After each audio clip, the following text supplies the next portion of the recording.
Como ele já falou aqui, a pastora Viviane, estou descendo hoje à noite para buscá-la, então não vou poder estar junto, né? Mas é muito importante que a gente venha. Ela já não deve estar vindo aqui há uns 3 anos, no mínimo, talvez um pouquinho mais, né? E vai ser muito especial, você vai ser muito abençoado, né? Estar recebendo aqui ministrações da pastora Viviane, que é muito abençoada. Então, não deixe de vir quinta-feira. E é isso. Normalmente eu começo as minhas pregações perguntando quantos estão felizes com Jesus, né? Só que hoje eu tenho uma angústia muito forte no coração. Desde quinta-feira, né, eu estou preparando uma palavra difícil de dar, muito difícil. Tem coisas que são difíceis, tem coisas que são muito difíceis. Então eu vou passar por cima de algumas questões, né, de gracinhas, de cumprimentos, né, que todos sejam bem-vindos hoje, que estão aqui pela primeira vez, pela segunda vez. Se der para botar um retorninho aqui depois, agradeço. E eu queria estar ministrando hoje, diferenciando aquilo que eu falei quinta-feira. Como eu ia seguir ministrando quinta-feira, eu estou falando sobre os últimos dias, eu ia falar sobre o julgamento do trono branco na quinta-feira. Eu falei nesta quinta sobre o tribunal de Cristo. E só para você não ficar boiando, né, porque talvez você não saiba nada a respeito disso, não é nenhuma vergonha, né, isso não vai levar você para o céu, se você sabe muito, sabe mais ou menos. O que vai levar para o céu você é a sua convicção em Cristo Jesus, é a sua vida no altar. Então eu assim, falei rapidamente ali, na quinta-feira, sobre o tribunal de Cristo, que na verdade não é um tribunal de condenação, não é um tribunal para sentença. Quantos estão prestando atenção? Você tem dificuldade de prestar atenção, venha para frente, que é a melhor coisa que você pode fazer. O tribunal de Cristo vai acontecer quando nós chegarmos no céu, quando Jesus arrebatar a igreja, e nós vamos passar 7 anos na boda do Cordeiro ali. Essa cronologia temporal, ela vai mudar um pouco. Com certeza não é exatamente como é aqui hoje, por conta, eu sei que 7 anos são 7 anos, mas assim, o tempo em que isso transcorre, eu creio que será muito diferente. Primeiro porque haverá um tribunal, né? Nós chegaremos diante do Senhor para receber o que se chama galardão. A Bíblia fala galardões. O que são galardões? São prêmios. Por quê? Por aquilo que você fez por Cristo enquanto esteve na terra. Vocês estão ouvindo o que eu estou falando? Agora veja bem, queridos, ninguém vai chegar que morrer na véspera e não conhece Jesus e não fez nada, não vai chegar no céu e ficar mais ou menos, vai ficar bem. Mas existem situações na vida, e eu só vou vender isso totalmente no céu. A Bíblia diz que em parte eu sei, em parte eu profetizo, mas um dia todas as coisas serão plenas. E eu creio que um dia, sabe, quando nós chegarmos lá, nós vamos entender, e eu penso assim, que vamos entender numa fração de segundo. Nós vamos levar 1 ano, 10 anos, 100 anos para entender alguma coisa. Quando nós tivermos o nosso encontro com Cristo nas nuvens, nosso corpo será transformado e agora glorificado. Ele está aberto a entender, receber, perceber, compreender, um acesso direto de Deus, porque não há mais barreira, porque o que nos afasta de uma visão clara de Deus face a face é a nossa carne, que é onde o pecado reside. Mas como nós somos transformados nas nuvens, o nosso corpo glorificado não terá mais ela não será mais o aporte, o suporte do pecado, e nós viveremos ali diante do Senhor sem pecado, olha que coisa mais incrível, sem desejar pecar. Olha que coisa boa. Vocês estão ouvindo? Porque uma coisa, querida, é você viver sem pecado, e a outra coisa é você viver sem desejar pecar. Porque o que faz a diferença hoje, na minha vida pelo menos, é isso. A minha luta é quando a minha mente peca, é quando às vezes eu fico com raiva, é quando às vezes eu ajo de uma forma que não deveria. Isso vai acabar no dia em que nós estivermos diante do Senhor Jesus. Então, queridos, hoje eu estava entrando ali e eu recebi uma flor, né, de uma criança, que foi muito importante para mim, porque Deus conhece o que eu estou vivendo aqui hoje no púlpito. Veja bem, irmãos, não é simplesmente pregar uma palavra. O tribunal de Cristo, depois da morte, ressurreição, né, de Cristo e o batismo do Espírito Santo, o tribunal de Cristo vai ser a coisa mais linda que nós vamos enfrentar enfrentar. Nós vamos chegar diante do Senhor e Ele vai chamar: Pedro, vem cá, recebe aqui o seu prêmio por tudo que você realizou nos dias mais difíceis, nos dias em que você talvez nem pudesse, mas você fez. E olha, Pedro, tem algumas coisas que você perdeu, porque você foi preguiçoso, ou estava cansado, ou deixou para depois, ou simplesmente recuou e não quis confronto, não quis se movimentar. Então, infelizmente, isso você perdeu. Serão os galardões claramente expostos diante de nós daquilo que Deus tinha preparado para as nossas vidas. Nós estamos ouvindo? Esse será um dia glorioso, irmãos, maravilhoso, muito diferente daquilo que eu vou ministrar hoje. Hoje eu vou falar sobre o dia mais triste do qual a humanidade já passou. Mais triste do que o dia que Jesus foi morto por mim e por você. Que será o dia do que a gente chama juízo final, o julgamento final, onde todas as pessoas que viveram na terra, fazendo as suas próprias escolhas, vão se apresentar diante de Deus. Os seus corpos serão reclamados do mar, da terra, do ar, de todos os montes. Os corpos serão devolvidos e recompostos e se apresentarão diante do Senhor, aí sim, para um julgamento. Julgamento não é de bênção, não é talvez, quem sabe eu tenho uma chance. Eu vou te explicar isso nessa noite de um jeito muito especial. Em nome de Jesus, eu quero orar por isso que eu preciso. Pai, em nome de Jesus, eu preciso do Senhor nessa noite. Eu preciso do Senhor sempre, Pai. Mas é um assunto tão complexo, Senhor, tão importante. Pai, me dá clareza, me dá fluência para me falar algo tão difícil, Deus, de uma forma mais simples, para que qualquer adolescente aqui, idoso, jovem, homem, mulher, não importa o seu grau de escolaridade, mas que qualquer um nessa noite possa ouvir e ter o discernimento, ó Deus, do que está previsto por acontecer. Deus, que soe como um alerta, Pai, que soe como um alarme, Senhor, que soe como um trovão nessa noite, ó Deus, como relâmpagos que saíram do Teu trono, Deus. E nessa noite, Pai, nós sejamos completamente imersos nessa atmosfera, Deus, terrível, Deus, para o mundo, Pai. Ajuda a gente aqui, Deus. Traz a responsabilidade, traz maturidade, traz seriedade. Eu te peço, Senhor, as pessoas que estão aqui, mas estão com a sua cabeça em outro lugar, porque estão tristes, preocupados. Senhor, traz aqui agora, concentra isso.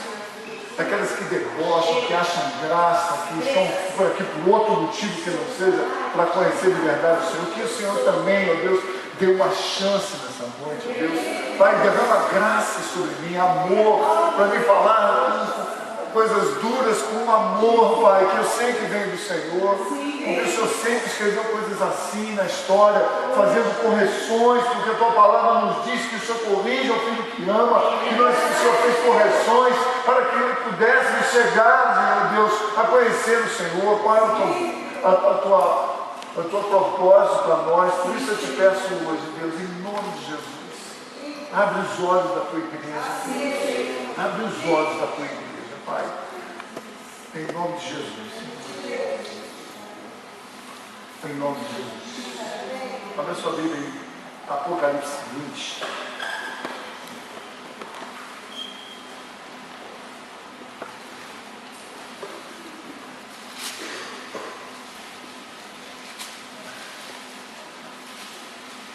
Então, quando você procura, te dizer que nós estamos com o site da igreja, sendo trabalhado pelo Valés, está fazendo um excelente trabalho ali.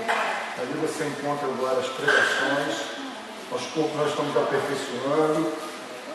Quem sabe o que vai acontecer em breve acerca das filmagens, né, com a câmera. Estamos sonhando aí com algo mais técnico, né, que é para poder ainda melhorar mais ainda aquilo que temos feito com muito carinho, e ele principalmente tem feito com muito carinho. Nós estamos com a palavra aberta. Apocalipse 20, versículo 6. Preste atenção, porque nesse momento Essa palavra pode ser sua, por isso que eu prestar atenção mesmo. Essa palavra pode ser sua, nesse momento. Vai dizer aqui, bem-aventurado e santo é aquele que tem parte na primeira ressurreição. Sobre estes não tem poder a segunda morte, mas serão sacerdotes de Deus e de Cristo e reinarão com ele 1000 anos. Nós estamos ouvindo aqui o que ele falou. Não é a minha ideia, não é uma ficção, não é uma história de carochinha. Nós acabamos de ouvir do próprio Deus, através do apóstolo João, né, que bem-aventurado é quem faz parte da primeira ressurreição. Quantos entendem o que é a primeira ressurreição? Eu vou te dizer rapidamente. A primeira ressurreição é tudo aquilo que aconteceu em Cristo Jesus. Ele foi a ressurreição. Então a primeira ressurreição é você que o aceitou e ainda que você morra, lembra do que ele falou? Viverá para sempre. Não sofrerá o dano da segunda morte. Vocês estão ouvindo o que eu falei? Então se tu cai durinho aqui hoje, com Cristo, ó, joia. O teu espírito volta para Deus, nós vamos falar um pouco nisso, e o teu corpo aguarda a ressurreição. Vai para o cemitério, vai lá, vai apodrecer, vai explodir, vai ficar um tempo lá. Agora, entenda isso. Ele está dizendo, bem-aventurado e separado, santo para mim, são aqueles que têm o privilégio de tomar parte na primeira ressurreição. Ou seja, que aceitam a Cristo de verdade e estão aguardando aquele dia chegar. Queridos, isso é lindo. Veja bem, essa parte de milênio, ele está falando aqui, né? Reinarão com Cristo 1000 anos. Não deixa nenhuma dúvida disso aqui. Depois do arrebatamento, nós estaremos junto com Cristo por 7 anos. Enquanto na terra, 7 anos de tribulação, até que o terceiro ano e meio, a grande tribulação. Existe uma série nós temos basicamente 3 posições acerca disso, né? De quem pensa que isso vai acontecer antes, de quem pensa que isso vai acontecer no meio e de quem pensa que isso vai acontecer depois, né? Só que os fatos indicam de uma forma muito clara e diferente. E eu não estou aqui para discutir com quem pensa de maneira diferente. Você é livre, até porque isso não vai salvar você. O que vai salvar você é nós ouvirmos essas questões e vigiarmos, porque perto está o Senhor quando essas coisas estão acontecendo, e elas já estão acontecendo, nós vimos isso até nos sinais. Milênio fala biblicamente de 1000 anos onde Cristo vai reinar na terra. Ou seja, toda a terra será o reino de Jesus. Toda. Hoje nós estamos vivendo ainda o 6º milênio, 6.000 anos de história. E esse milênio, esses 6.000 anos pertencem ao inimigo de Deus, porque foi a quem foi dado isso. Quando foi dado? Quando Adão entregou a vontade dele, que era para servir a Deus, para ouvir uma outra voz e dizer, olha, não, nós queremos uma outra opinião, uma outra forma de viver, uma outra forma de pensar. Ali entrou o pecado no mundo, ali começou o governo que o homem deveria ter governado a terra, porque foi essa direção que Deus havia dado para ele, governe sobre tudo, mas ele escolheu entregar esse governo. Por 6.000 anos isso está acontecendo, mas muito em breve, irmãos, eu creio, isso digo eu, que não passa de 50 anos. Pode ser até que passe, pode ser que aconteça mais rápido ainda, em 10, em 15 anos. Eu não sei, pode acontecer hoje à noite. Eu digo para você, Jesus, quando falava isso há 2.000 anos atrás, já preveniu a turma lá, dizendo, olha, eu se fosse vocês ficava atento, porque se eu soubesse que horas o ladrão ia entrar na minha casa, eu ia ficar atrás da porta com um pedaço de pau para dar na cabeça dele. Foi isso que Jesus falou. Então você não sabe a que horas chega o ladrão. O que você vai fazer? Você vai fazer tudo o que tem que fazer para estar seguro. É isso que ele está dizendo. Fica seguro. Como podemos estar seguros da vida de Jesus? Nele, na palavra, naquilo que ele nos deixou registrado, vivendo para ele, por ele. Veja bem, querido, tudo na terra será o reino de Jesus. Hoje o reino de Deus na terra está dentro de nós, ou seja, tudo na terra hoje pertence ao inimigo de Deus. Tudo. Quantos estão ouvindo o que eu falei? Tudo, menos aquilo que pertence àqueles que pertencem a Deus. Todas as coisas, o sistema mundial, o sistema financeiro, o sistema governamental, o sistema militar, a cultura, você vê isso em tudo. Tudo está ligado ao governo do inimigo de Deus. E quando você vê isso diferente, quando a igreja se posiciona, quando um crente se posiciona, quando um crente é médico, quando um crente é professor, quando um crente é ator, quando um crente é cantor, quando um crente é engenheiro, quando um crente é um pedreiro, quando ele é um bombeiro, quando ele é um policial, quando essas pessoas na terra tomam posição em qualquer circunstância, não existe hierarquia de preferência ou de importância, e sim o lugar onde eu piso se torna santo, e quando eu estou aqui, Deus está governando esse espaço onde eu estou, ou então o meu grau de influência na sociedade, na família, na igreja, entre os amigos, entre os irmãos, entre os vizinhos, na viagem que eu faço que eu não conheço ninguém, aonde eu for, o inimigo pode querer governar e até governar em coisas lindas, maravilhosas que o próprio Deus criou para nos dar. Mas nós perdemos isso. Mas quando nós estamos em Cristo Jesus, nós revertemos esse quadro. E a partir do momento que você de fato vive para Ele, aonde você está, Cristo governa contigo. E em nome de Jesus você recebe essa palavra. Presta atenção no que eu estou te dizendo. Tudo pertence a Ele, menos você e o que você faz. A sua influência na vida. Tu pode imaginar como o diabo te odeia? Nós estamos ouvindo? Tu pode imaginar como o diabo te odeia, porque você não deixa ele controlar a sua vida. Tu pode imaginar por que você vive esses assédios e essas inconstâncias e essas pancadas na vida que querem desestabilizar teu foco de Deus, fazer você obedecer a Deus como se obedecer a Deus fosse horroroso. A libertinagem é muito melhor. Depois engravida, depois fica viciado, depois se perde, é morto, assassinado num lugar qualquer. Mas ele era livre. Livre. Livre é quando eu posso escolher. Foi isso que Cristo me deu. Então, querido, quando Jesus falou, venha a nós o teu reino na oração, Ele está nos ensinando. Quantos podem dizer amém, porque veio mesmo? Amém. Venha a nós o teu reino. E quando eu aceito a Cristo, o reino de Deus vem em mim e agora através de mim sobre a face da terra. Queridos, ao final de 1000 anos, o julgamento do trono branco. Eu quero falar sobre isso hoje.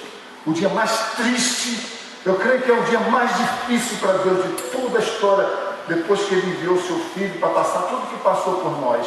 Agora Ele vai ter que julgar. E Ele não pode aliviar, porque quando a gente julga baseado na Constituição. Deus julgará o mundo baseado em sua palavra. O que Ele vai dizer naquele dia já está dito. Ele não pode fugir disso. Por quê? Porque é Ele quem determinou que assim fosse. Ele se colocou nessa posição. Então, quando nós entramos nisso, nós vamos passar 1000 anos de governo com Cristo na terra, que chama milênio. Eu não quero nem entrar muito nisso agora. Aí depois virá o julgamento do trono branco. Tem uma passagem em Amós que eu amo muito, que ele fala, prepara-te para te encontrar com teu Deus. Enquanto no tribunal de Cristo nós vamos para a glória, ainda que a gente não tenha feito grandes coisas, mas acreditou em Cristo, nós vamos, e a Bíblia diz, alguns chegarão lá como que queimados pelo fogo. Alguns se salvarão como que passando por um incêndio na sua casa, enquanto você estava dormindo, queimou tudo, o teu quarto está em chama, lambeu geral, não sobrou um gibi, não sobrou um troféu de corredor, não sobrou nada, não sobrou dinheiro, identidade, documento, não sobrou teu óculos, não sobrou tuas patentes, nada ficou ali, mas você vai para o céu como que queimado pelo fogo. Não tem nada para oferecer para Deus. Não que você fosse oferecer essas coisas, mas eu estou te falando, é um simbolismo. Eu não fiz nada para Deus, mas eu acreditei nele e confessei Ele como meu Senhor e Salvador. Não é o que você fez que te leva para o céu, é o que Ele fez na cruz do Calvário. Então quando tu chega lá, você chega no tribunal de Cristo, que é festa, é o Oscar gospel, você vai receber o prêmio. Alguns ganham, outros perdem, outros nem competem. É verdade ou mentira? Outros nem entram na relação do filme. Só que lá todos estarão na relação do filme, ele vai chamar cada um de vocês e de mim, pelo nome. Vem cá. A Bíblia diz que ele vai me dar um novo nome. Eu creio que isso aqui é tudo simbolismo pela obra que ele me conferiu e eu realizei. Não se trata se eu ganhei 1 milhão de pessoas ou se eu ganhei somente o meu vizinho. Se a obra que Deus tinha para mim é naquela, eu serei galardoado por aquilo. Mas eu pintei a igreja, não fiz nada porque você mandou, mas eu fiz umas coisinhas ali. Parabéns. Todo mundo deve ter te aplaudido, mas não foi isso que eu pedi para você fazer. É duro, querido, você ouvir isso. Amós está falando exatamente isso. Agora, no final do milênio, depois que Cristo voltar com a igreja e governar por 1000 anos de Jerusalém, Satanás será solto ou preso, e no final do milênio ele solta novamente o inimigo para novamente arrebanhar aqueles que escolheram ou escolhem todos os dias com seus atos viver só para si. Eles é uma história alucinante isso. É muito sério isso. Olhar para isso deveria trazer temor e não medo. Se gera medo em você, você tem que rever esse posicionamento. Ele deve trazer temor no seu coração. Amós está dizendo, Pedro, diga o teu nome aí, só para... Diga de novo, mais forte. Pedro, te prepara para encontrar comigo. Você está entendendo o poder? Pedro, te prepara para encontrar comigo. Te prepara para encontrar comigo. São duas formas. No tribunal de Cristo, aqueles que vão subir, quem vai subir? Todos vocês vão subir? Acho que não. Vai subir quem está esperando Jesus. Vai subir quem está se preparando para isso. Vai subir quem não estiver dando mais valor à vida que vive do que a Cristo. Como se viver para Cristo fosse ser uma estupidez na terra. Eu vou andar rasgado, pelado, duro, envergonhado. Se você quiser me obedecer, você vai comer o melhor da terra. A palavra do Senhor é quem. Então, eu não estou discutindo decisão. Essa decisão é sua. Quando é que será isso? Apocalipse 20, versículo 7, diz aqui, 7 e 8, acabando-se os 1000 anos, Satanás será solto da sua prisão e sairá a enganar as nações que estão sobre os 4 cantos da terra, Gog e Magog, que aí é uma outra administração muito profunda, cujo número é como a areia do mar, para as ajuntar em uma grande batalha. Então, quando é que vai haver o julgamento do trono branco? Quando terminar o milênio, né? Satanás é solto para fracassar definitivamente, mas ele ainda vai fazer tudo para arrastar um monte de pessoas, como ele faz hoje.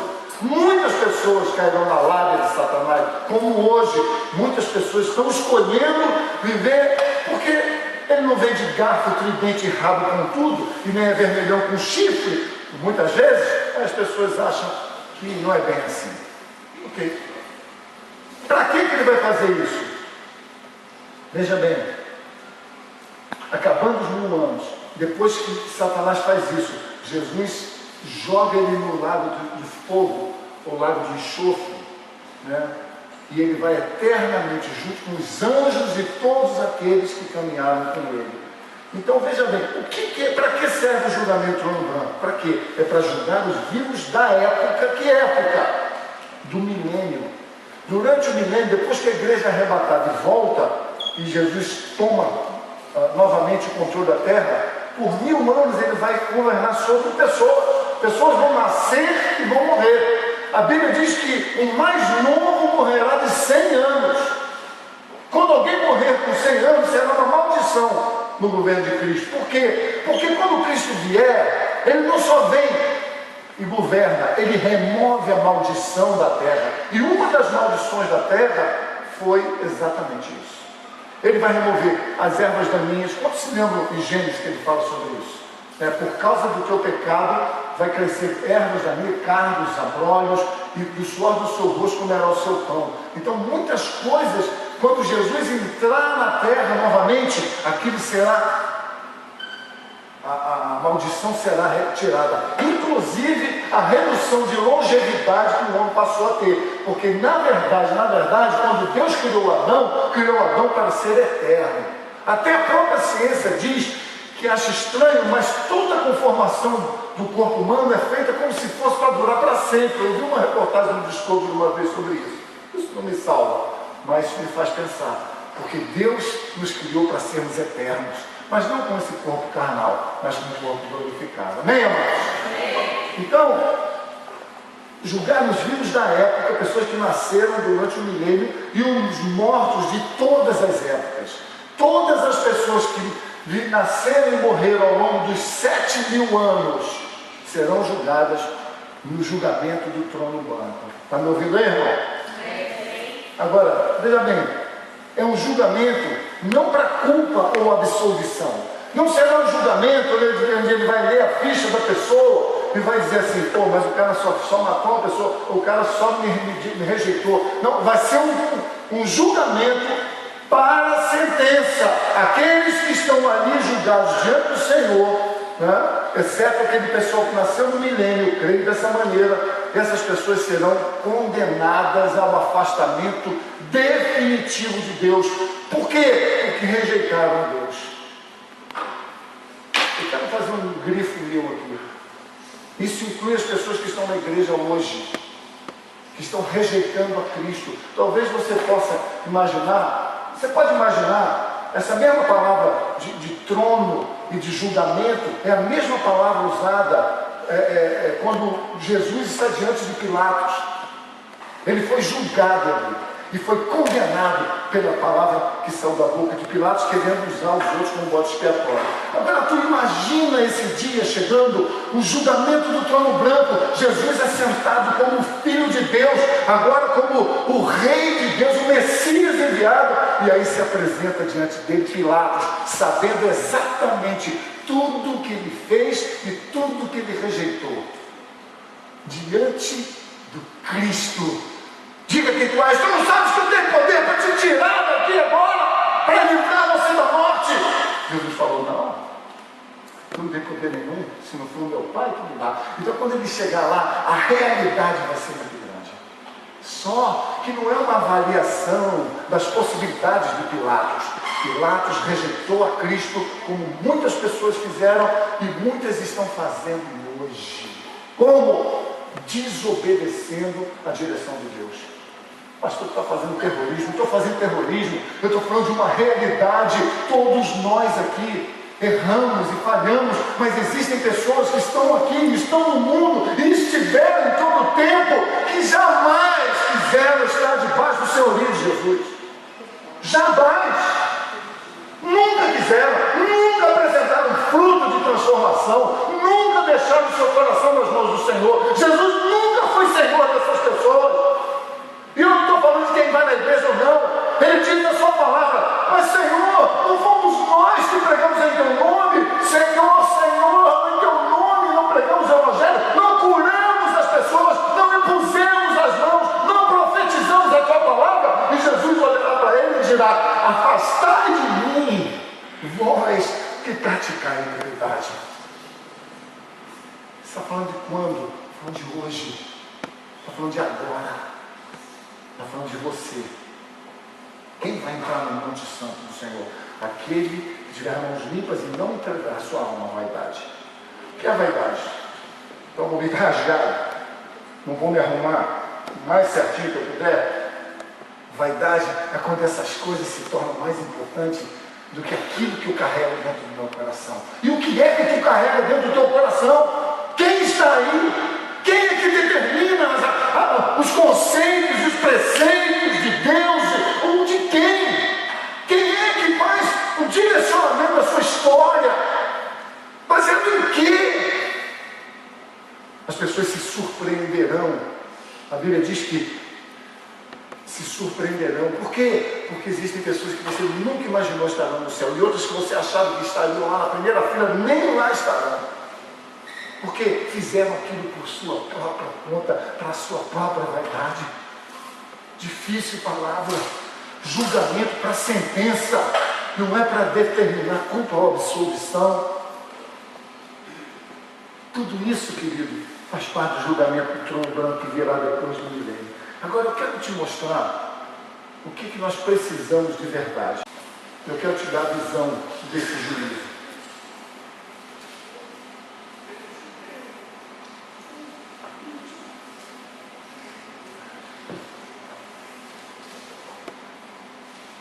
diz assim, Apocalipse 20, versículo 11. Eu, João, vi um trono, grande trono branco, e que estava sentado sobre ele, de cuja presença fugiu a terra e o céu. Preste atenção no que eu estou lendo, se você não está lendo. Vi um grande trono branco, e o que estava sentado sobre ele, de cuja presença fugiu a terra e o céu, e não se achou lugar para eles. Terror! Eu vi os mortos, grandes e pequenos, que estavam diante do trono, e abriram-se os livros. Abriu-se outro livro, que é o livro da vida, e foram julgados pelas coisas que estavam escritas nos livros, segundo as suas obras. E deu o mar aos mortos que nele havia, e a morte e o inferno deram os mortos que nele havia, e foram julgados cada um segundo as suas obras, e a morte e o inferno foram lançados no lago de fogo. Esta é a segunda morte. E aquele que não foi achado escrito no livro da vida foi lançado no lago de fogo. Queridos, Deus precisou escrever a mensagem final no início. 7.000 anos passaram e essa história vai se revelar. Ela precisou alcançar você, que hoje está aqui, estuda no segundo grau, fez vestibular, tem mestrado, tem a sua empresa, tem uma visão crítica da vida. Ele precisou deixar uma palavra que superasse todos os tempos e chegasse a nós. Só que muitas pessoas leram e não entenderam. Por quê? Porque essas palavras se discernem espiritualmente. Elas precisam discernir. Como que isso acontece? Quando eu digo, Deus, por favor, não me deixe nessa ignorância, me coloca dentro de mim o teu Espírito para revelar a tua vontade. E aí quando tu lê a mesma palavra com o Espírito Santo, é muito diferente de você ler a palavra só porque tu vem na igreja. Só porque tu vem na igreja. Para namorar, para encontrar os amigos, vem porque minha mãe vem porque meu marido vem. Você está perdendo o seu tempo. Isso não vai te garantir no final dos dias. É muito claro aqui. Coisas horríveis o João viu. Porém, o destaque de João foi, eu vou ler de novo, eu vi um grande trono, e o que estava sentado sobre ele, de cuja presença fugiu a terra e o céu, e não se achou lugar para eles. Tu pode imaginar a visão desse homem? Ele viu o próprio trono de Deus, e essa palavra é mega, significa tudo que você pode considerar de grandeza. Ele olhou e viu. Ele viu a grandeza de Deus, o poder de Deus, a magnitude de Deus, a penetração da ação de Deus. Ele viu como Deus ele era capaz de fazer tudo. Quando ele olhou, ele viu. Eu vi um trono branco, poderoso, glorioso, cheio de glória e de presença magnífica. É como se ele estivesse dizendo isso. Queridos, eu quero que você pense sobre isso. João precisou ver isso. Isaías só mudou a vida dele no dia que ele viu o trono de Deus. Jeremias, Ezequiel, profetas do Velho Testamento só transformaram a sua vida quando eles viram o trono de Deus. Moisés só pôde guiar o povo quando ele viu a presença de Deus. Sabe o que significa? Eu e você precisamos ver o trono de Deus. Nós precisamos de uma visão. E nós não estamos falando de um trono cadeira. Eu estou falando de um trono magnífico, mega, um trono que é o que diz que é. Vocês estão ouvindo? Um trono que é o que diz que é, daquilo que sai desse trono. Dali sai poder, sai virtude, sai direção, sai transformação, sai governo. Só que quando a gente está vendo esse texto aqui, nós vemos o juízo final. Por quê? Não há glória aqui, a não ser a própria glória de Deus. Mas aqui você não vê arco-íris, você não vê anjos, você não vê os animais desconhecidos, que a gente não consegue entender, aqueles animais super extraordinários que estão ao redor do trono. Aqui você não vê relâmpagos e trovões. Aqui Aqui você não vê menção do Espírito Santo, não há convencimento, não há mais encorajamento nessa visão. Não há misericórdia, ela já houve. Ali há o julgamento, juízo. É ou não é? Foi ou não foi? Não tem uma segunda chance. As chances foram dadas até aquele momento.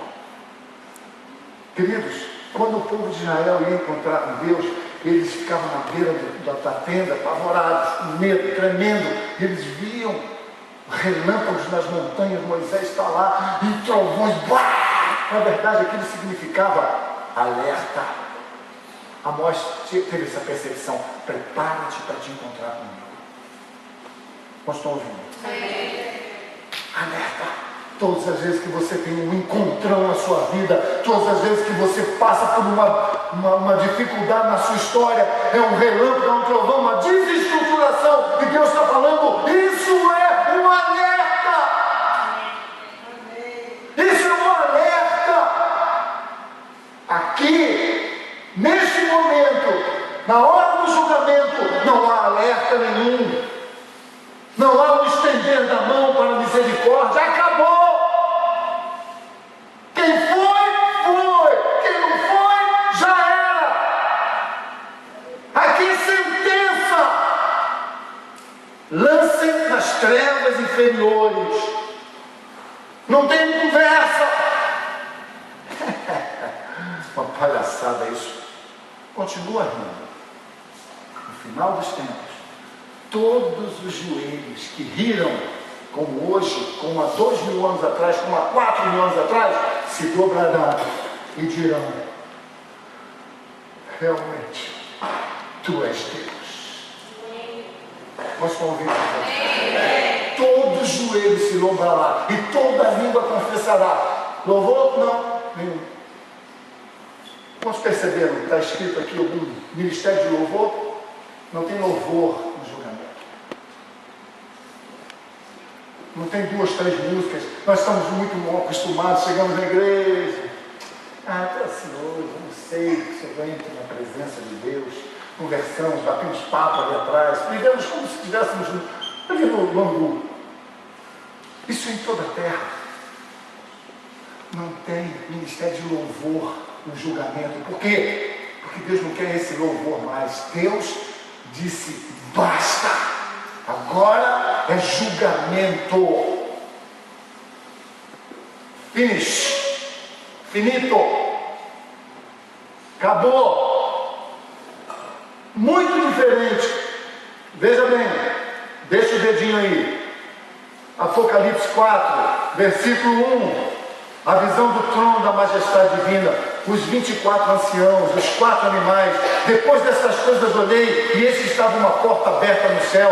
E a primeira voz que ouvi, que como de som de trombeta, eu ouvi-la falar, disse: sobe aqui, João, que eu vou te mostrar coisas que depois destas devem acontecer. Nós estamos ouvindo? Muito diferente do julgamento do trono branco. Aqui não tem nenhum trono, não tem um grupo de anciãos em volta, assentado com suas coroas para entregar. Não tem. Não tem. Ali vai ser você e Deus. Uma multidão. Ele vai dizer: Felipe, vem cá. Eu espero que você não esteja na lista, só estou falando, né? Ele vai chamar pelo nome e não tem conversa. Então, vamos comigo, eu estou meio assim de não tem conversa. É julgamento pessoal. Você vai ser chamado e julgado por aquilo que você rejeitou toda a sua vida. Ali vai estar Herodes, ali vai estar Pilatos.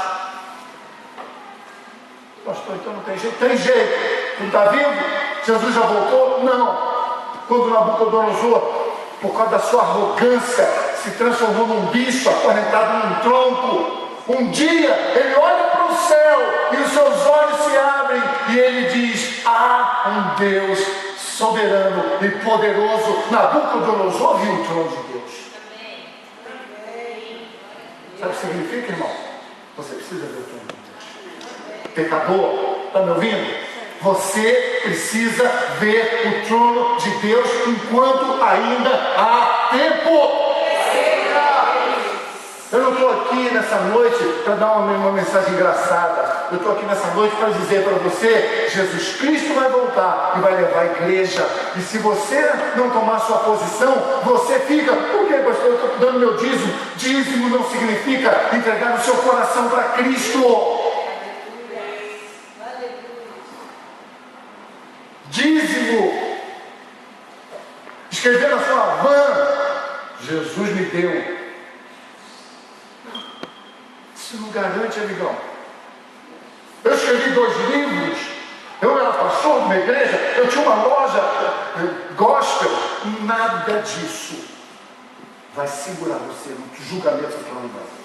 Somente o seu coração. Por isso ele está dizendo: muitos naquele dia me dirão: Senhor, Senhor. Mas só que no Apocalipse, só ele diz: sobe aqui, João, que eu vou te mostrar uma coisa tremenda. Mas no julgamento do banco ele fala: afastai-vos de mim. Mateus diz: afastai de mim, você que pratica o pecado e gosta.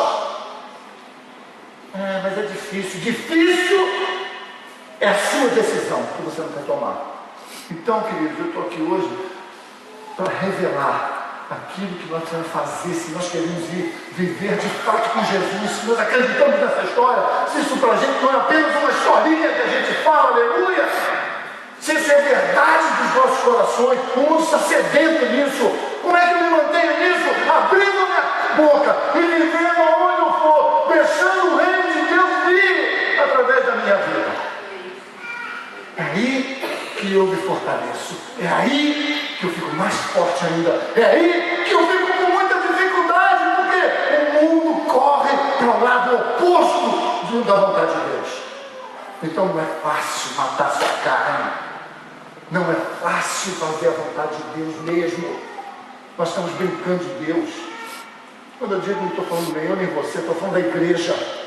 Estamos brincando de Deus. O mundo não olha para a igreja e diz: Jesus Cristo saiu daí. Olha nada. Olhou mais para o Papa do que para a própria igreja. Uma vergonha. Vivendo cada um o seu próprio reino.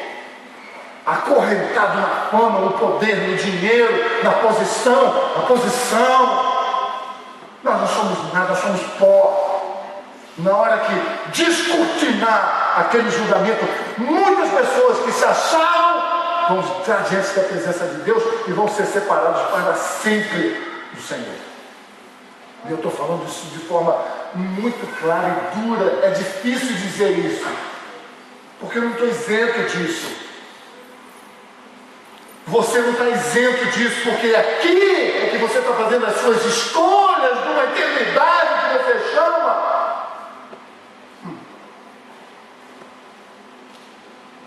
Jesus Cristo vai voltar. Mateus 7:23. Senhor, Senhor, eu em teu nome não fiz tanta coisa. Ele diz: afastai de mim. Você praticou iniquidade, viveu para o seu próprio umbigo a vida inteira. Não vem dizer para mim: Senhor, Senhor, a misericórdia acabou. Se tu não for arrebatado, tu vai ter que lembrar da palavra do Senhor e vai ter que se converter com atos de justiça, vai ter que entregar sua própria vida, quem sabe, vai ter que se manter escondido das matas, tu vai ter que ser um revolucionário de um sistema corrompido que vai ser dominador absoluto. Não haverá lugar para crentes na terra.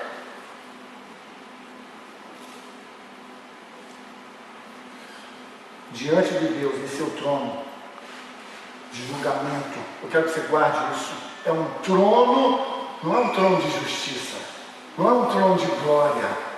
Ele é a glória, Ele é a justiça. Aqui é um trono de julgamento.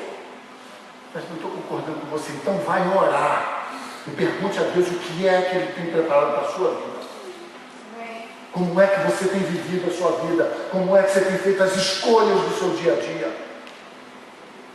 Quem será esse juiz e como ele vai julgar? Atos 17:31, não precisa abrir. Jesus, o justo juiz, se assentará no trono de Deus. Quando você aceitar Jesus aqui, com todo o seu coração? Abra sua Bíblia em Apocalipse 11. Eu vou ler novamente o texto, mas eu quero te mostrar, porque só o Espírito Santo pode te revelar isso aqui, senão parece uma coisa de maluco acreditar que isso vai acontecer. Eu só posso ter isso revelado quando o Espírito de Deus entra no meu coração. Apocalipse 20, versículo 11. Apocalipse 20, versículo 11. Então eu vi o trono branco e o que estava sentado sobre ele, de cuja presença fugiu a terra e o céu, e não se achou lugar para eles. Agora veja bem, João vê uma multidão de mortos, grandes e pequenos, que estavam diante do trono de Deus. E abriram-se os livros. Abriu-se outro livro, que é o livro da vida.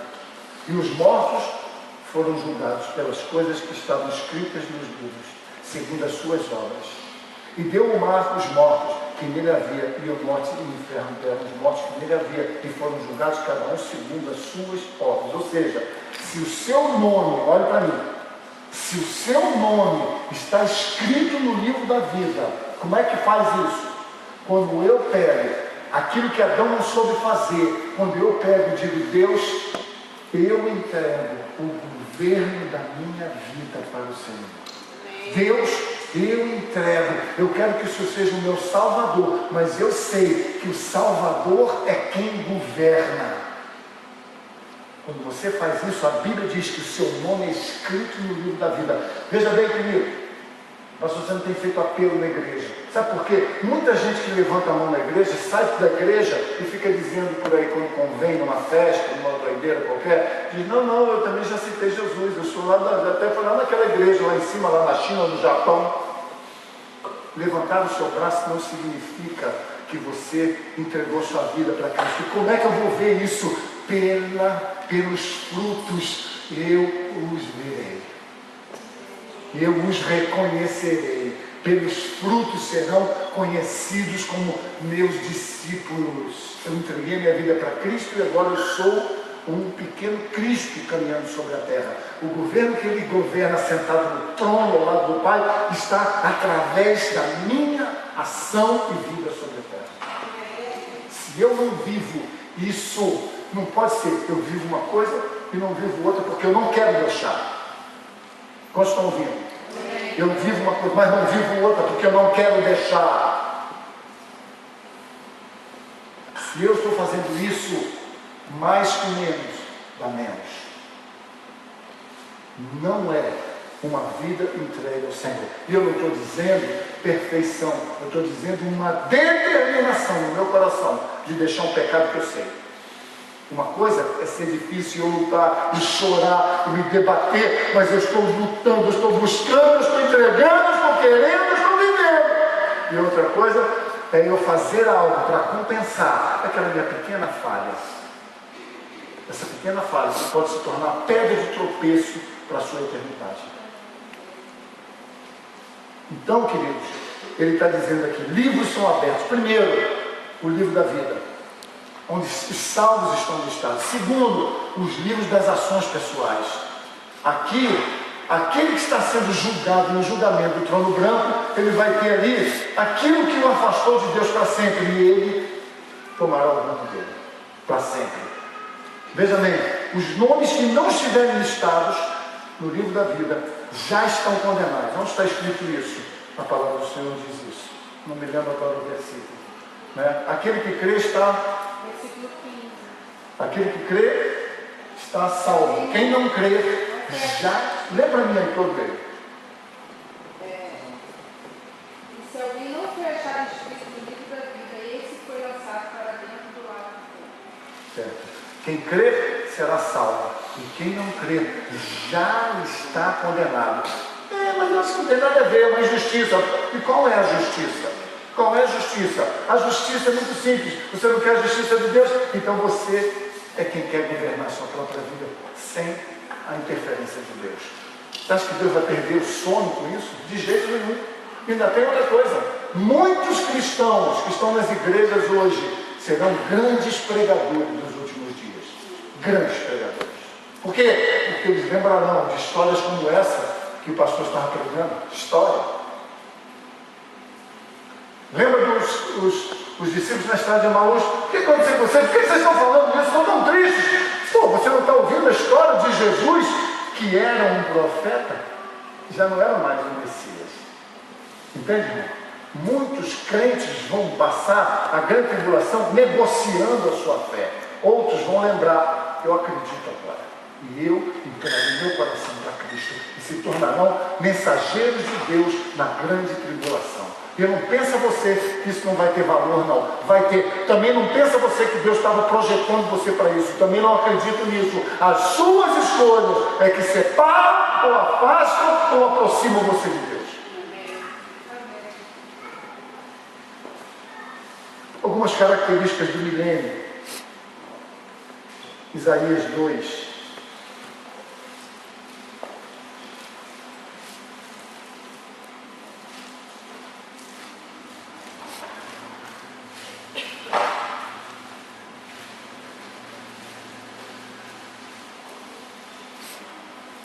Isaías 2, versículo 2. Vamos ver junto. Acontecerá nos últimos dias que se firmará a casa, o monte da casa do Senhor, no cume dos montes se exaltará, por cima dos outeiros, e concorrerão a ele todas as nações. Isso já é o milênio, preste atenção. Virão muitos povos e dirão: vinde, subamos ao monte do Senhor, a casa do Deus de Jacó, para que nos ensine o que concerne aos seus caminhos e andemos nas suas veredas, porque de Sião sairá a sua lei, e de Jerusalém a palavra do Senhor. E ele exercerá os seus juízos sobre as nações e repreenderá muitos povos, e estes converterão as suas espadas em chavões e as suas lanças em foices. Não levantará espada nação contra nação, e nem aprenderão mais a guerrear. Vinde, ó casa de Jacó, andemos na luz do Senhor. Esse já é o cenário do milênio, uma era de paz. Jesus vai reinar sobre as nações direto de Jerusalém. Quem vai governar com Cristo?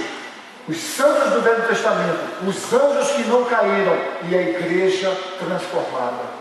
Nós governaremos com Cristo, com os anjos e os santos do Velho Testamento. De Jerusalém, não sei como será, não tenho ideia. A minha carne já fica pensando em patente, eu ganho isso, eu quero um bairro, eu quero uma cidade, eu quero só uma rua, só uma casa para mim serve. Então a nossa mente não entende isso. Quando Jesus distribuir aquilo que é o governo, nós reinaremos com Cristo, direto da cidade de Jerusalém, hoje, no Oriente Médio. É muito simples, assim mesmo. Era de paz, Jesus vai reinar sobre as nações. Será o governo do El Shaddai, o Deus El Shaddai, o Deus mais do que suficiente. As maldições cessarão, já falei. A vida para os mortais será muito mais longa. Deixa eu ver se eu acho isso aqui. Isaías 65, versículo 17. Eis que eu crio novos céus e nova terra, e não haverá lembrança das coisas passadas, nem mais se recordarão. Vós folgareis e exultareis perpetuamente, porque naquilo que eu crio. Porque eis que eu crio para Jerusalém alegria e para o seu povo gozo. Folgarei em Jerusalém, exaltarei o meu povo. Nunca mais se ouvirá nele voz de choro nem de clamor. Não haverá mais nela criança de poucos dias, nem velho que nunca conta os seus dias. Porque o jovem morrerá de 100 anos, mas o pecador de 100 anos será amaldiçoado. Olha que interessante. E edificarão casas e habitarão, plantarão vinhas e comerão o seu fruto. Não edificarão para que outros habitem, não plantarão para que outros comam, porque os dias do meu povo serão como os dias da árvore, e os meus eleitos gozarão das obras das suas mãos até a velhice. Não trabalharão inutilmente, nem terão filhos para perturbação, porque são a semente dos benditos do Senhor, e os seus descendentes com eles. E será que antes que clamem, antes ainda eu responderei, e estando eles ainda falando, eu os ouvirei. O lobo e o cordeiro se apacentarão juntos, e o leão comerá palha com o boi, e o pó será comido da serpente. Não farão mal nem dano algum em todo o meu santo monte, diz o Senhor. Remoção da maldição sobre a face da terra. Que história é essa? Nós que teremos os corpos glorificados. Apocalipse 2:26 diz: aquele que vencer receberá poder sobre as nações. Mas o que significa isso? Ele está dizendo, quem se qualificar. Veja bem, queridos, eu não estou falando da sua obra levar você para o céu, eu estou falando de você aceitar a Cristo e viver para Ele, e não só para o seu próprio sonho e desejo. Quem se qualificar, entregando a sua alma, a sua vida, às vezes perdendo para ganhar, esse sim receberá poder sobre as nações. Apocalipse 2, versículo 26. Eu quero que você pense, Deus está te dando hoje, olha para mim, Deus está te dando hoje aquilo que te qualificará para a eternidade. Deus está te dando hoje aquilo que vai qualificar você para o governo milenar. Está vendo, irmão? Tem muita coisa para falar. Não sei nem se hoje, mas aqui acho que já está bom. Quero que você pense sobre isso. Tem mais que falar. Onde é que estão os mortos de todos os tempos? Como é que funciona isso? Existem dois compartimentos diferentes.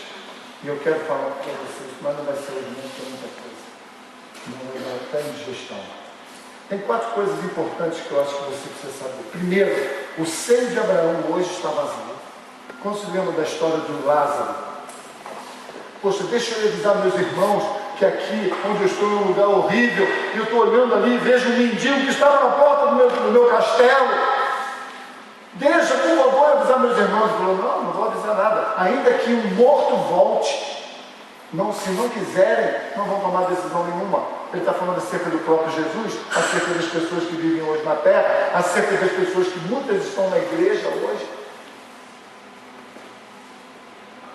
Vivem, mas não acreditam que Jesus Cristo vai voltar. Estão sempre com problema, sempre desanimados, sempre colocando uma barreira para ser útil para Deus, sempre colocando um tempo, ou não é o tempo, eu vou dar um tempo, passou o tempo. Está sempre vivendo um tempo pessoal que não é o tempo de Deus. São outros tempos, mas nunca o de Deus. Está sempre na contramão da vontade de Deus, como se eu não vivendo assim seria, por acaso, uma vida mais intensa com o Senhor. Por acaso alguém se afasta do ministério e fica mais forte com Deus, diz para mim.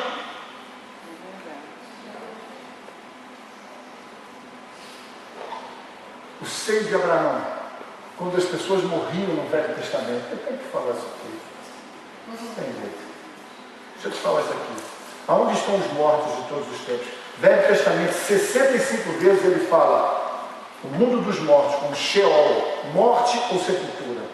42 vezes aparece no Novo Testamento já outra palavra, Hades, para definir o mesmo lugar. Sheol e Hades se referem como lugar temporário, não lugar definitivo.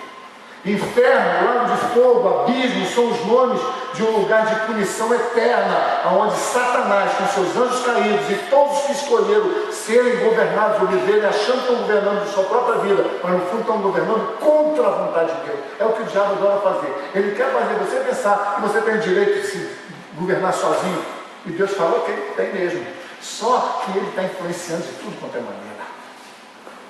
Ao passo que o governo de Cristo, qual é a diferença? Ele quer te influenciar o tempo inteiro pelo Espírito Santo, mas todas as influências de Deus serão infinitamente, incomparavelmente melhores do que a influência do mundo sem Deus. E não é o mundo. Não, Deus. Aquele que o Filho libertou é livre para viver nessa terra. Pai, eu não peço que você tire eles do mundo, eu peço que o Senhor livre eles do mal. Que mal? O mal que eles podem até gostar em certo tempo da vida. Como estão entendendo o que eu estou falando? O mal que a gente às vezes gosta, a TV que a gente não deveria ver, as coisas que a gente não deveria fazer. No grego, Tártaro, 2 Pedro 2,4, lugar onde ficam os anjos rebeldes. Grego também, no latim, Geena. Jesus usou 11 vezes lugar permanente dos mortos. Então existem 2 diferentes compartimentos. O seio de Abraão, 1 de Pedro 3,19, depois você vem em casa. Jesus foi lá e pregou para os espíritos em prisão. Hoje, quando um crente morre, o seu espírito volta para Deus. Como estão ouvindo? Não tem mais seio de Abraão. Se tu morrer hoje em Cristo Jesus, de todo o seu coração, teu espírito volta para Deus e o teu corpo aguarda a ressurreição. Não tem momento. Que também está em Lucas 16, versículo 23 a 25, o pior lá não vai ser nenhum afastamento somente de Deus. O pior é que o que a pessoa vai viver quando chegar lá no lugar de tormento? Ela vai passar a vida inteira lembrando das coisas que ela deveria ter feito e não fez. Nós estão ouvindo? Passar a vida inteira pensando que eu devia ter honrado meus pais, eu devia ter sido honesto no meu trabalho, eu devia ter me dedicado mais ao Senhor, eu devia ter entregado a minha alma, entregue a minha alma para a obra do Senhor, e não para a minha própria obra, para o meu próprio reino, para os meus próprios sonhos, só para o namoro, ou só para as festas, ou só para a bagunça. Eu devia passar a vida inteira lembrando o que é que aconteceu que fez com que ela estivesse naquele lugar. Meu Deus. No lugar de tormento tem um grande abismo, versículo 26, Lucas 16, versículo 26, que impede um acesso ao outro. Quem está no inferno jamais poderá ir para o céu. Quem está no céu jamais poderá ir no inferno. Só Jesus. 4 coisas importantes. Primeiro, já falei, o seio de Abraão está vazio. Segundo, o lugar de tormento continua a receber os mortos sem Cristo hoje. Hoje, se uma pessoa morrer sem Cristo, ela vai para o lugar de tormento, aonde ela vai aguardar a ressurreição dos corpos para o julgamento final. Quando que ela vai ser julgada? Somente depois de 1007 anos, mais o tempo que a igreja falta para ser arrebatada. Vai aguardar isso em tormento, até o dia em que irá direto para o lugar que chama lago de fogo. Acredite se quiser. É contigo. Terceiro, a decisão é inegociável e eterna, deve ser tomada em vida, não há purgatório. A Bíblia não fala desse lugar, onde não há lugar onde onde você pode pagar pelos erros que você cometeu. Não existe esse lugar pós-morte. Você não pode chegar no lugar de tormento e tentar rever a sua posição. Foi o que aconteceu com a história que Jesus contou sobre Lázaro e sobre o mendigo o rico e o Lázaro. Ele disse, não tem como passar para lá. Quem está aqui não vai para lá, quem está lá não vem para cá. Então não tem conversa, não há um purgatório que era considerado um lugar onde as pessoas ficavam ali pagando um preço até ir para o céu. Não existe esse lugar, biblicamente falando. Eu não sei de onde as pessoas tiraram essa história. Não se volta também em outra encarnação. A Bíblia diz, ao homem está suposto morrer uma só vez com Cristo e depois a eternidade. Como estão ouvindo? Amém.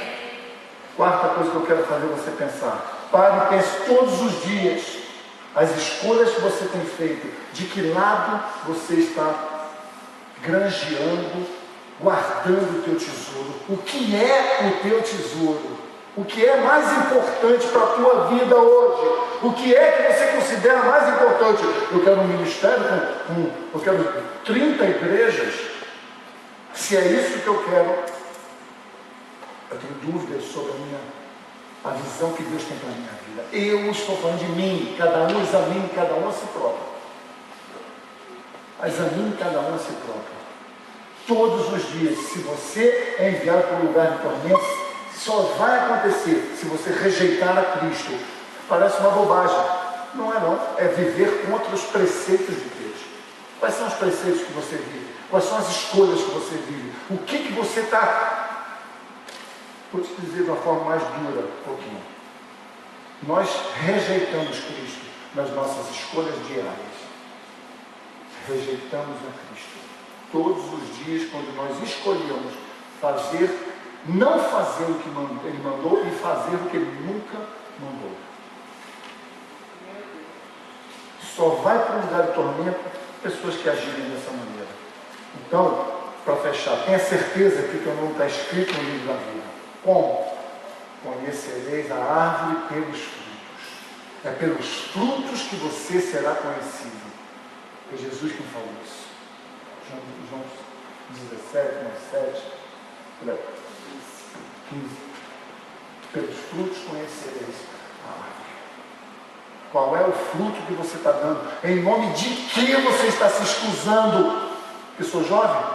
porque eu estou vivendo um tempo difícil, porque eu estou indo para a faculdade, porque eu estou fazendo cursinho, porque eu acabei de me formar, porque eu montei meu próprio negócio, que agora eu vou fazer o pós, que eu vou para um outro país fazer pós. É em cima disso que você vai se segurar? Pois é em cima disso que você pode surpreendentemente ser pego, não esperando Jesus, esperando não sei o quê, um Cristo que você não é comprometido. Então, vai o alerta. Hoje tem trovão nesse lugar. Arrependa-se, mude. Deus tolera o tempo da ignorância, mas hoje você não é mais ignorante acerca do julgamento do trono branco. Eu já preguei essa palavra aqui, mas nunca preguei do jeito que eu estou pregando ela. Por quê? Porque os tempos estão abrindo mais e mais a revelação dos últimos dias. Nós não temos tempo de brincar. A Bíblia diz que nos últimos dias as pessoas seriam amantes de si próprios, queriam viver só para si, disputando umas com as outras, invejando umas às outras, perseguindo umas às outras. A Bíblia diz que assim seria os últimos dias. O amor de muitos esfriaria. Quando não bate aquilo que você está querendo ouvir, eu vou sair da igreja, eu não concordo com o pastor. Então, filho, você está dentro da palavra. O amor de muitos esfriaria. Paulo disse, cuidado para você não ser desses que vão o tempo todo de um lado para o outro. O amor de muitos esfriaria, a apostasia. Eu até estou vontade, mas não sei como começar. É difícil voltar. Para de falar isso e entra no fogo de Deus. Para de falar isso e se compromete com Cristo. Para de falar isso, olha para dentro de você e confesse o seu erro para o Senhor. Deus não quer você perfeito, Ele quer você nas mãos dEle para te aperfeiçoar. Ele quer você nas mãos dEle para tratar você. Ele quer te amar. E Ele diz que quem é corrigido é amado. Quem não precisa de correção está andando no seu próprio entendimento. Não precisa de ninguém. Não precisa de mulher, não precisa de marido, não precisa de amigo, não precisa de pastor, não precisa de Deus, não precisa de nada. Mas é de mim mesmo. Eu sou suficiente. A Bíblia diz que é exatamente assim que o espírito do anticristo formará uma geração final, onde as pessoas estariam sendo amantes de si próprias. Quero que você pense sobre isso hoje. Eu sei que não é uma pregação aleluiada, é uma pregação de salvação a Deus. Alguns aqui vão ficar com raiva de mim. Alguns aqui vão ficar com raiva, porque não querem ouvir essa mensagem. Isso não é uma mensagem que enche a igreja. Que enche a igreja, Deus quer te abençoar, levanta a mão, diz a tua glória, aleluia! Vamos querer ver o Senhor? Vamos querer ser curado? Vamos fazer um propósito? 10 semanas aqui de prosperidade. Uma semana de santidade. Uma semana de deixar o meu eu morrer e Cristo se levantar na minha vida. Uma semana pagando um preço honesto em dizer, Deus, perdoa as minhas fraquezas, as minhas iniquidades. Obrigado, Senhor, porque eu não sou como esse. Deus, eu não consigo nem olhar para Ti. Obrigado, Senhor, porque eu sou o cara. Coitado dele. Coitado de Herodes. Coitado de mim. Coitado de você que vivemos nesse tempo tenebroso, últimos dias. Se não fossem abreviados esses tempos, ninguém se salvaria. Assim diz o Senhor. Pare para pensar. Quem é o teu Deus? Quem é o teu Senhor? Quem é o teu Salvador?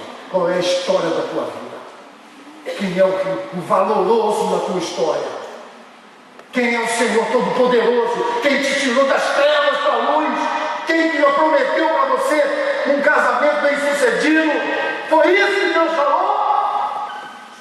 Foi Ele te prometeu salvação e vida eterna. Muitos estão frustrados nas igrejas por falsas promessas. Deus nunca te prometeu um triunfalismo mentiroso. Tudo vai dar certo, nada vai acontecer de errado. Ele prometeu que estaria com você sempre, sempre, desde que você o desejasse. Já falei isso outro dia aqui. trouxe bala, trouxe brinquedo. Ah, pai, eu quero brincar de ciclano, do Chiquinho, do Toninho. Pai, que bom que você chegou. Pai, eu estava esperando você chegar para te dar um abraço. Pai, eu estava esperando você chegar para te beijar. Como foi o seu dia, pai? Pai, você está com algum problema? Você está triste? Nós estamos cumprindo isso. Nós estamos cumprindo aquilo que Deus mandou. Ou estamos brincando de igreja? Uma igreja legal. É uma igreja legal aqui. Mas é isso? Ou é o ID lá? Será uma placa ali? Será uma faixa ali o ano inteiro? Ou nós vamos olhar para aquilo e vamos olhar e dizer: eu estou vivendo o que Deus mandou eu viver.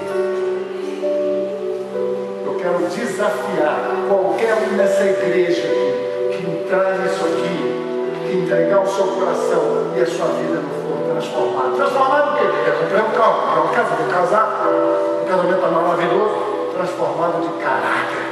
Aquilo que eu pensava que era bom, vi que era uma droga. Agora a minha vida é outra. Não vivo mais eu, mas Cristo vive em mim. Minha vida que eu vivo agora, não vivo na carne, mas eu vivo no Espírito de Deus em mim. Nós estamos vendo o que eu estou falando. Jesus Cristo está voltando. Entende o que ele falou? Prepara-te para te encontrar comigo, filho querido. Deus não quer que você se perca. Ele não está soltando relâmpago através de mim hoje aqui, porque já soltou em mim. Eu estou triste. Eu estou triste porque eu sei que por mais que eu faça muitas e muitas e milhões e milhares e bilhões de pessoas vão se perder. Eu não posso fazer tudo. Eu posso talvez salvar um ou outro que quiser, que se estender a mão e dizer: por favor, me ajuda. Mais do que isso eu não posso. Por isso eu não burrice achar que o pastor vai fazer isso na igreja. É você. É você. Eu não vou onde você vai. Eu não vou onde você vai. Eu não estudo onde você estuda. Estenda as suas mãos. Deixa Deus te usar. É a maneira mais garantida. Não vou nem dizer essa palavra. É a maneira mais forte que eu posso imaginar de alguém ser encontrado esperando por Jesus. Quando eu estiver fazendo aquilo que Ele me mandou como algo mais precioso, não é pintar a igreja, trocar a lona, botar um som melhor, gravar um CD. Vaidade. Tudo é vaidade. E correr atrás do fim. Foi o que disse Salomão. Depois de ter experimentado coisas que a gente não sabe nem, entende. Eu quero que você pense sobre isso. Aonde eu tenho entregue o meu coração? A quem pertence o meu coração? Quem é o dono do meu coração? A minha vida, quem é que governa? Quem é que me chama atenção? Quem é que me diz não? Quem é que me diz vai? Quem é que me diz não vai? Quem é que diz para mim: Pedro, para tudo, começa de novo? Quem é que faz isso com você? Quem é que faz isso com você? Por favor, feche seus olhos. Feche os seus olhos, por favor. Existe uma multidão de pessoas morrendo lá de fora, mas hoje eu estou tratando com vocês. Eu não posso cuidar de jeito que eu nem sei, mas eu posso chamar a tua atenção. Você pode ficar bravo comigo, mas eu te amo, por isso que eu estou falando isso. Porque eu estou vendo muitas pessoas se perdendo, eu estou olhando para mim e estou vendo que às vezes eu me perco, porque me entristeço em ver os outros se perdendo. Eu não tenho o poder de mudar a vida de alguém, mas eu tenho o poder de dizer que há esperança, porque no julgamento do trono branco não haverá esperança, não haverá uma palavra de encorajamento, uma mão estendendo misericórdia, não haverá mais. O tempo acabou.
chamar você para o altar do Senhor. Busca o trono. Busca a presença que está sentada sobre o trono. Busca a glória que existe para todos aqueles que se encontram no trono. Busca e você vai achar.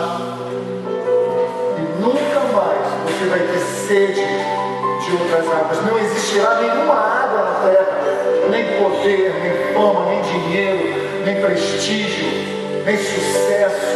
Nada disso vai preencher você como a presença do Senhor preencherá.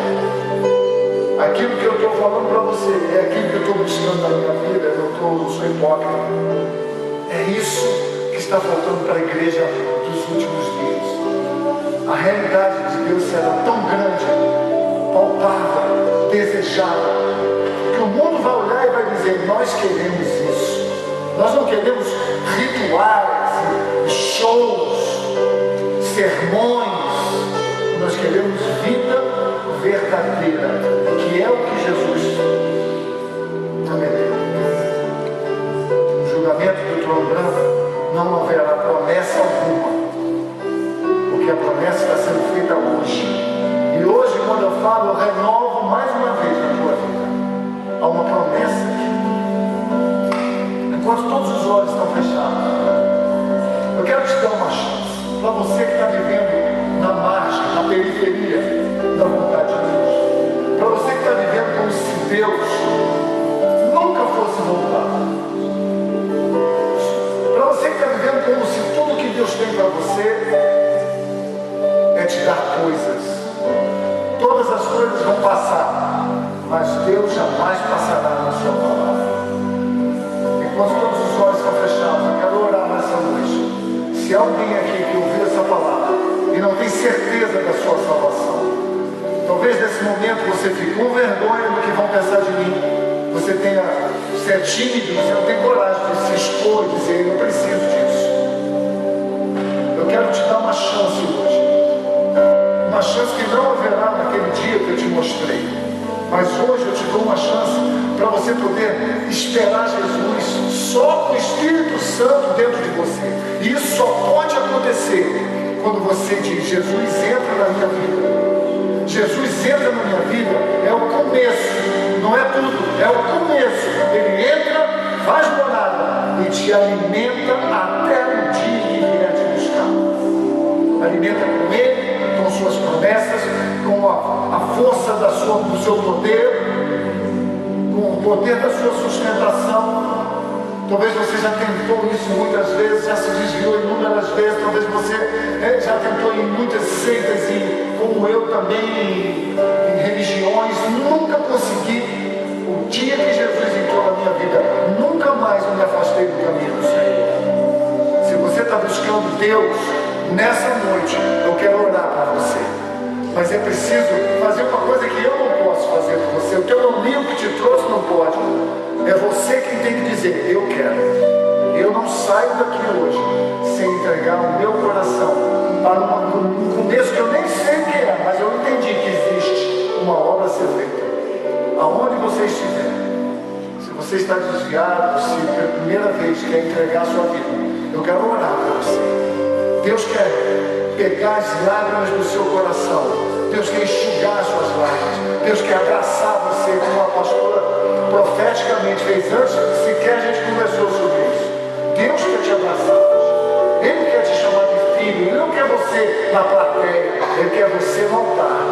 Se há alguém nessa noite que nunca entregou o seu coração para Jesus entrar e não ser só um Salvador, mas um Senhor, se você já fez isso e Ele era apenas um Salvador hipotético, mas Ele nunca teve lugar para verdadeiramente governar a sua vida, então você precisa fazer isso novamente. Mas faça isso porque você quer, porque senão não vai ter nenhum valor, nenhum efeito. Eu não me importo se ninguém quiser, mas eu quero orar com alguém que nessa noite, de verdade, quer entregar a sua vida para nunca mais deixar ninguém roubar a força de Deus. Aonde você estiver, se você quer isso nessa noite, eu quero orar com você. Enquanto todos estão de olhos fechados, sentados, levante sua mão bem alto. Se nessa noite você quer essa mudança de história, se nessa noite Levante sua mão. Se nessa noite Deus te abençoe, minhas filhas, eu vejo vocês. Se há mais alguém aqui assim, levante sua mão, eu não estou vendo. Não tenha vergonha. Feche os olhos, todos vocês. Eu quero só braços levantados. Se você levantou a sua mão, mantenha levantada a sua mão. Bem alto, não aqui abaixo, não. Se você quer Deus como o Senhor da sua vida, levante bem alto a sua mão. Diga, Deus, entra na minha vida hoje. Diga isso. Deus, entra na minha vida. Diga, Deus, entra na minha vida. Deixa a sua mão levantada. Deixa a sua mão levantada. Xande, deixa a sua mão levantada. Chega nessa. Deixa a sua mão levantada. Em nome de Jesus Cristo de Nazaré, eu quero orar por cada um de vocês, aonde vocês estiverem, não precisa sair do seu lugar. Vem cá, Tamires. Aí cantava mais sobre o mar. Rite sobre o mar. Seja sobre o mar. Vem cantar sobre o mar.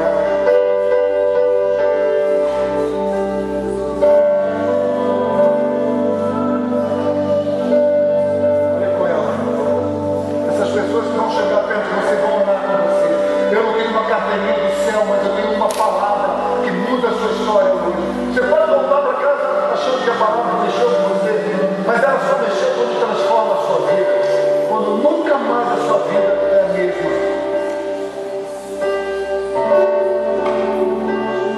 Eu quero terminar orando. Há mais alguém que queira tomar essa decisão corajosa. É importante isso. Eu não quero emoção, eu quero orar com você. Tem que ter coragem para manter. Dizer, Deus, eu preciso. Não tenha vergonha não, querido. Eu já passei por isso, foi o momento mais doloroso da minha vida. Eu era um drogado, 20 anos de droga, 20 anos de doideira. Como é que Jesus podia falar comigo com uma simples oração? Mas não é Ele, é o seu Espírito que entra em você. Não é uma coisa racional, é uma coisa espiritual. Mas Ele não vai entrar se você não pedir. Hoje está a última chance. Há mais alguém assim? Levante sua mão, nós vamos orar com você. Eu não estou vendo mais ninguém. Há mais alguém assim? Mais alguém? Homem, mulher, jovem, criança, o que for. Quer mudar a sua vida? Pai, em nome de Jesus, eu estendo as minhas mãos para o céu, Pai. Deus, eu estendo as minhas mãos para ti, Deus. Deus, não permita que eu pregando aos outros eu seja pego surpreendido pela palavra, Pai. Sonda o meu coração, Pai. Muda a minha história, meus desejos, meus sonhos. Que os meus sonhos nunca sejam maiores do que os teus sonhos para mim. Pai, que os meus sonhos não possam arrastar a minha vida de ti, me levar para longe, ó Deus, mas que em cada momento da minha vida, em cada situação que eu me ver, eu possa ser transformado, Deus, corajosamente, ó Deus, a olhar para ti e a buscar um trono, a buscar um Deus assentado ali, um Deus que tem vontade, um Deus que governa, que direciona, que dirige as nossas vidas. Por favor, Deus, não me deixe desamparado. Estende as tuas mãos para mim e para a tua igreja nessa noite. Estende as tuas mãos aqui. Aleluia, aleluia, Deus.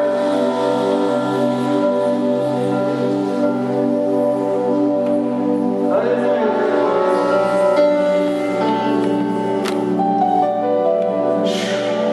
Olha a ti, Senhor. Eu queria que você ficasse de pé, por favor. Os olhos fechados, amém. Sei que já está tarde, mas dá para aguentar um pouquinho mais. Eu quero orar para terminar.